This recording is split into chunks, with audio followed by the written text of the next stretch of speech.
Her har vi så et eksempel på en ikke-stærk base i stedet. Her har vi ammoniak, som fungerer som en base over for vand, altså optager et hydrogen, bliver omdannet til ammonium, og der bliver dannet noget hydroxid. Men fordi at vi har en ikke-stærk base nu, så ender vi med, at den her startkoncentration, og den her gang er det startkoncentration af base, ender med at blive, som starter med 0 her, ender med at blive omdannet til den her startkoncentration af base minus den hydroxidkoncentration, der bliver lavet. På samme måde ender vi også med en hydroxidkoncentration for ammonium, fordi hver eneste ammonium, der blev dannet, det er fordi, der også samtidig blev dannet en hydroxidion. Og det er den her hydroxidionskoncentration, vi så prøver at finde her bagefter ved hjælp af basestyrke ligevægtsbryggen. Fordi I kan se her, der står KB, og vi kan også se, der står KB her. Så basestyrkekonstanten her. På samme måde som vi havde syrestyrkekonstanten før, så er det bare for, hvor stærk basen er, altså hvor god basen er til at optage hydroner. Og vi kan se her, at igen, det her det er en ikke stærk base, fordi KB er under 1 molar.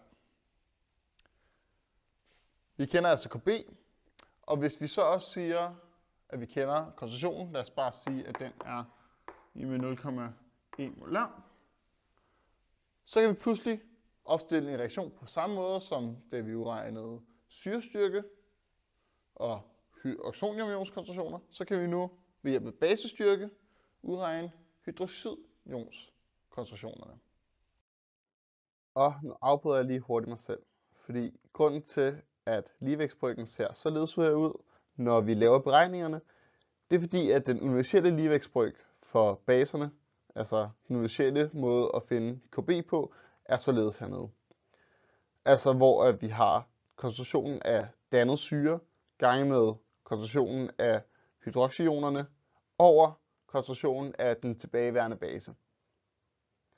I det her tilfælde, hvor vi har lavet udregninger, så har vi ammoniak og ammonium hernede. Hvor at ammonium er den her syre, der er blevet dannet noget af, og ammoniak er den base, som vi egentlig starter med, men som vi stadigvæk har noget tilbage af.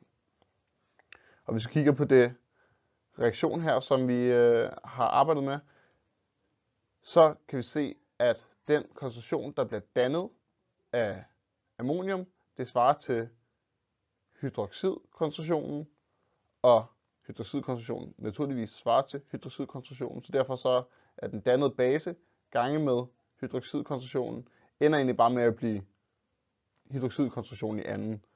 Og nede i bunden her, altså den efterladte mængde af base, den svarer til startkoncentrationen af base minus koncentrationen af dannet hydroxid. Og derfor så får vi også, at nævneren heroppe, den bliver startkoncentrationen minus koncentrationen af dannet hydroxid. Vi får altså et regnestykke, der hedder 1,78 gange 10 i minus 5 molar, lige med de her hydroxidioner i anden over startkoncentrationen, som var 0,1 molar, minus med hydroxidionkoncentrationen. Vi bruger nu et kastværktøj, Mabel til Inspire, whatever you want, til at bestemme og isolere hydroxidionkoncentrationen. Og vi får, at OH- koncentrationen er lige med 1,34 gange 10 i minus 30 molar. Når vi så først har bestemt den her hydroxidionskoncentration, så er det nemt først at bestemme PUH, fordi PUH jo bare er den negative logaritme til den her OH- koncentration. Så vi får altså PUH lige med negativ logaritme til det her 1,34 34 gange 10 i minus 3 molær. Det får vi til at være 2,9.